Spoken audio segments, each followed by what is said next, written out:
Boswell now to kick it away after the touchdown.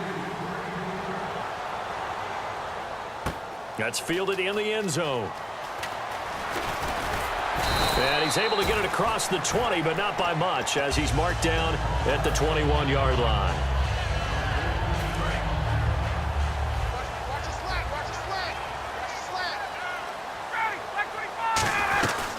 They'll run for the first time with Devontae Freeman. 2 yards on the pickup there. It'll be 2nd and 8. All right, let's look at the offense. Devontae Freeman, this is a guy that you wanted to talk about, so take it away. Brandon, have you seen a running back play with such joy as well as such fury? I love the way he runs the football and attacks defenses. On 2nd down, Ryan.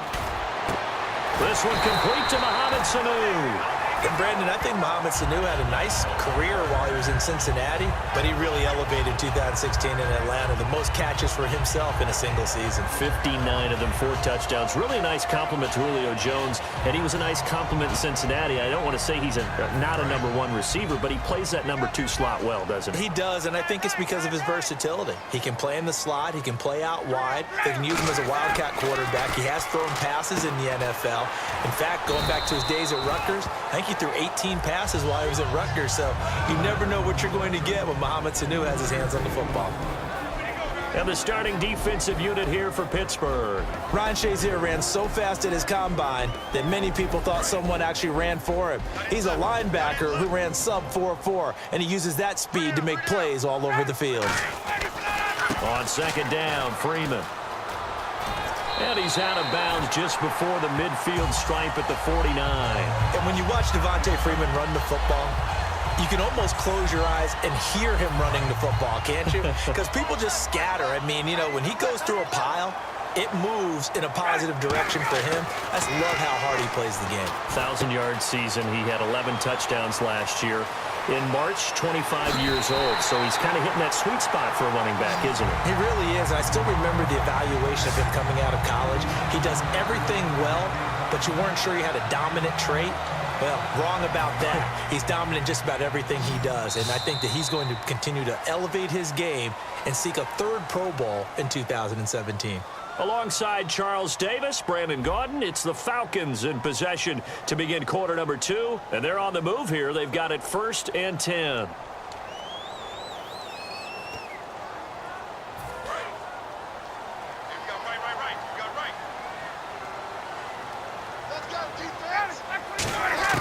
On 1st down, Ryan. And that is incomplete. The Pro Bowl wideout Julio Jones is intended receiver. And that'll bring up 2nd down. Not too many things get to a quarterback of this magnitude, but I think it's safe to say that pressure can get to any quarterback. Now, he's obviously a great franchise quarterback, but felt the pressure, threw it incomplete.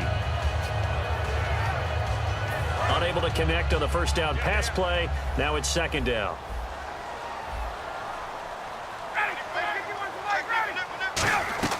Second and 10 now. Ryan. They'll set up the screen for Freeman.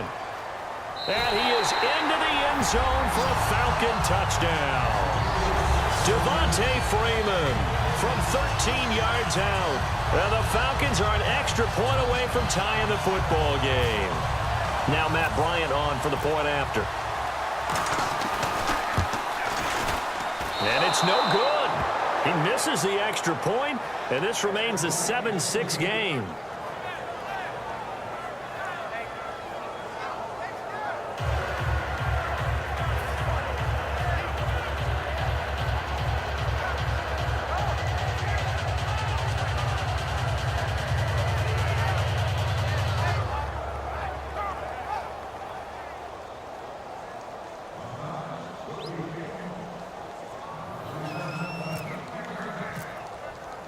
Now after the touchdown, it's Bosher to kick it away.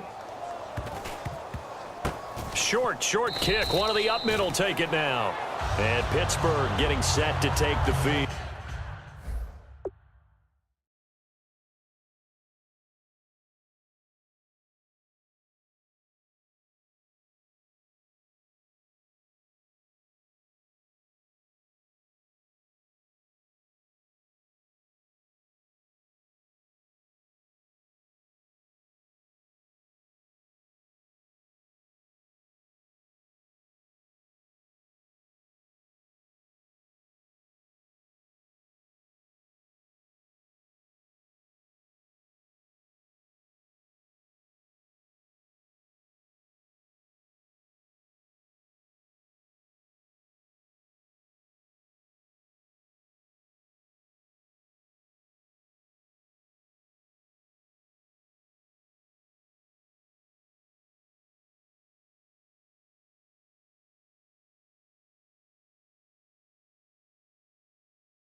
And they were able to punch it in the end zone last time. They'll be looking to do that again here for the defense. Obviously, they'll be looking to stop them from punching it back in the end zone. It always is punch, counter punch, isn't it? And which team has the advantage? Well, let's just go back. Last time on offense, they rolled downfield, got into a good rhythm. You can see a little more bounce in and out of the huddle. You can see the sideline really get into the game. So defensively, you're thinking to yourself, how do we take that away from them? How do we get the advantage back? Let's see what they come up with. I think pressure is always the first way to go. You love pressure. I love it. We'll see if they dial it up this drive. They'll throw on first down with Roethlisberger. Over the middle, it's caught by Rodgers. And he'll be taken down at the 46-yard line. And that's one of his advantages of a passer, is that now with his height, setting back there in the pocket, firing it over the middle, he can really see everything clearly.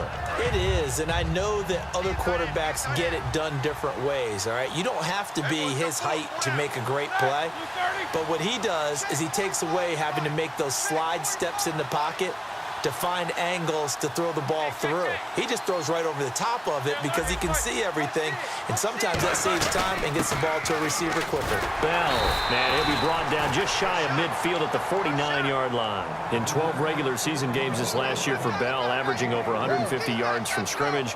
First two games in the playoffs were great, but, you know, getting injured in the final game probably leaves a bad taste in his mouth. Leaves a bad taste. Gives him fuel for the next season, though, because remember, for the last few years, he hasn't been able to play a full season for various reasons. Now, going into next year, imagine those numbers over a 16-game season and heading into the playoffs.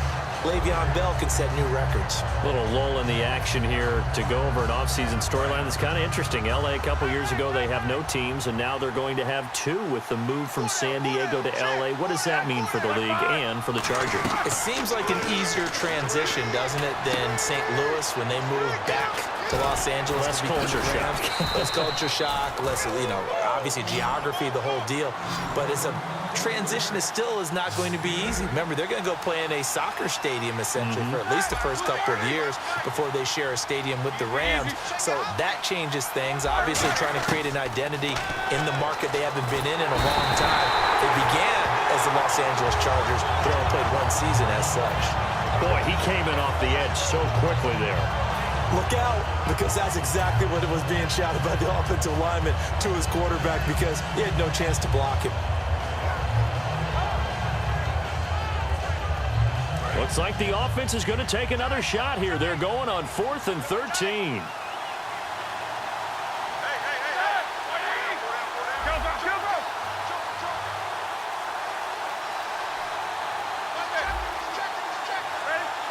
The play clock's running down. Here we go on 4th down with Roethlisberger. And it's caught over the middle by the tight end, Green. A surprising move to go for it, predictably, at least somewhat predictably. It doesn't pay off, and it'll be a turnover on downs.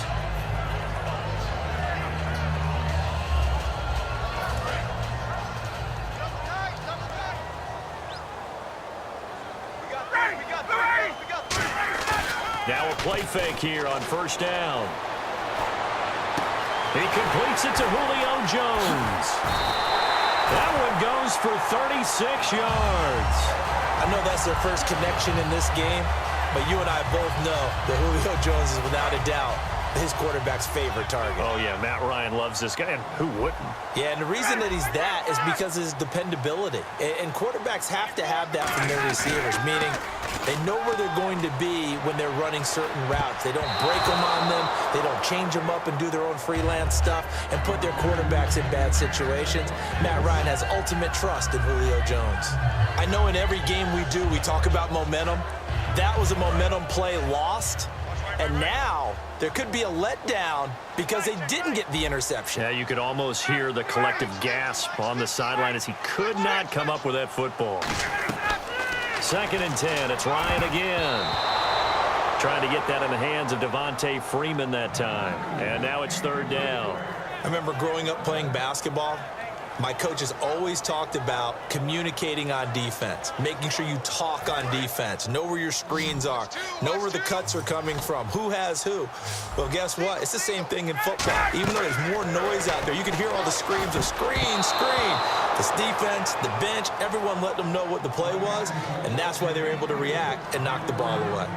All right, let's go ahead and try and get into the body and the mind of the linebackers. Yeah, I know they're bigger and stronger than I ever was, but in this situation, they understood what was going on as much as the offensive guys, because the offensive guys always taught, find the first down sticks and make the play.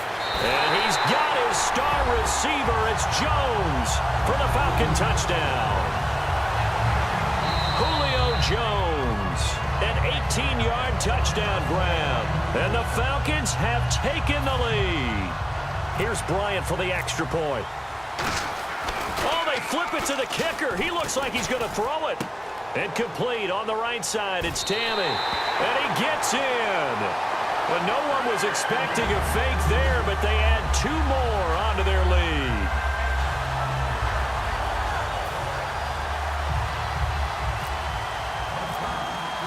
Now after the touchdown, it's Bosher to kick it away.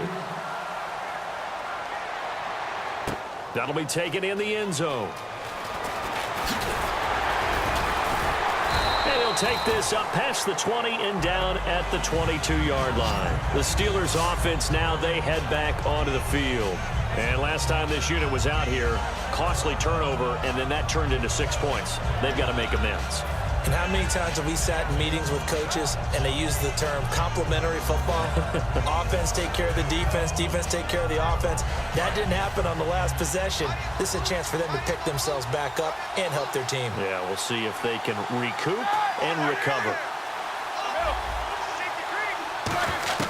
Throwing now, Roethlisberger on first down. He's got him in, complete. Antonio Brown, kiss him goodbye.